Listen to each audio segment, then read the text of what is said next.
What's up, everybody? Alligator Baseball.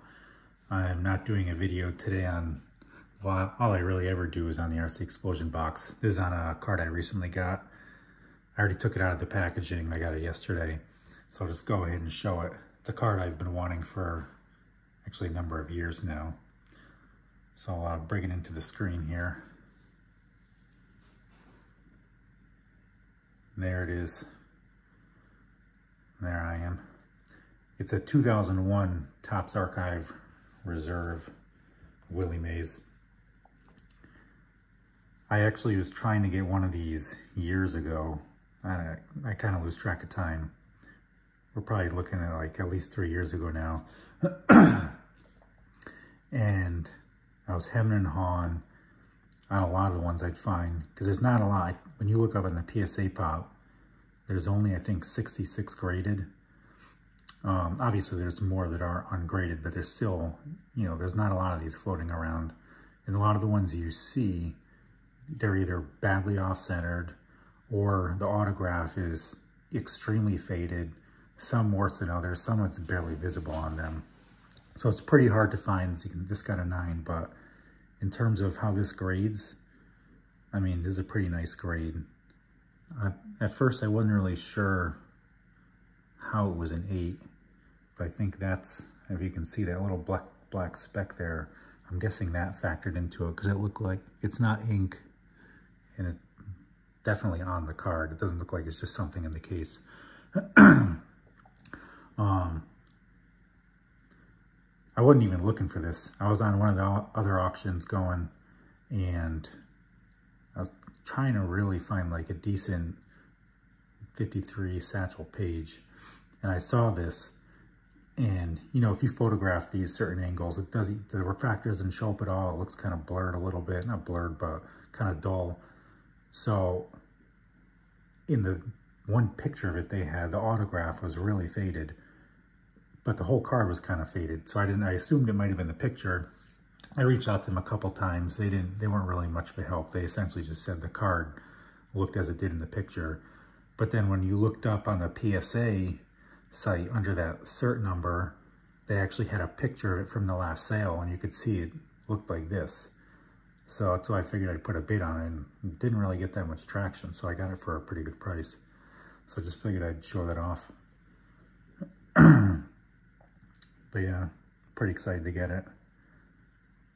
The only even though I say I got it for a good price, is still much more expensive than it was selling for, like I said, a few years ago.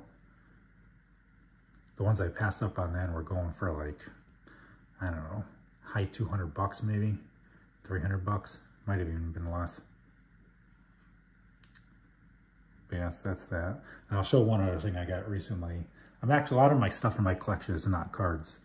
I'll buy like unique stuff or different things that aren't card related that I find interesting, or stuff I want to display. And I saw this. Most people will probably think this is stupid, to be honest, but I think it's kind of cool, just because it's unique. It's not actually that old. I found the lady. She painted a couple baseball pieces, but she started doing baseball stuff back in the 80s, and I can only find this and one other item. It's essentially a piece to an old school desk, and I'm guessing it's like the insert, I want to say. But it's in the middle is chalk, so you can write on it. And then she just painted this folk art style painting on it. And then it has these, it's a leather strap to hang it up.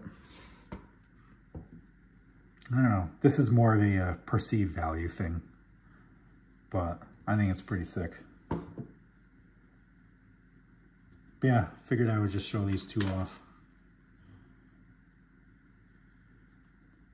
And I saw something interesting yesterday. I thought it was a joke at first. When I looked it up, it doesn't seem like it's a joke. I don't know why anyone would admit to this, because, you know, there can be, depending on what people can prove, a criminal aspect to it. Is that dude Evan Mathis, who's more or less known for, he's an ex-NFL player. He sold I believe it was a PSA 9 mantle a while back for just shy of $2.9 million. And he made a video on card trimming, which if you're doing that in the first place and you're selling them, you're a complete scumbag, you know. But if you're doing that, now again, there's no, as far as I know, he hasn't admitting to doing that with the mantle, but if you are doing that, you're essentially defrauding someone out of millions of dollars if that's what they paid thinking it was a legitimate card and PSA got wrong and didn't catch it. Now, I don't know if that's true, but if anyone wants to actually look the video he did up on it, it's under Cardology 101, Vintage Card Trimming. I know I don't have TikTok. I know the first thing I saw mentioned was on TikTok, but it's also on Instagram. You can look it up on Instagram under his account, which is just his name, I believe. But yeah, I mean, if anyone has any more insight into that, please feel free to comment, or if your thoughts or opinions. Like I said, I was hoping it was a joke or something, but it doesn't seem like that. And he's responding to pretty much everyone that comments on it, and doesn't seem to be too sympathetic about that topic. So, but just thought I'd share my quick opinion on that and show this stuff off. So anyways, hope everyone's doing well, and take care. See you later.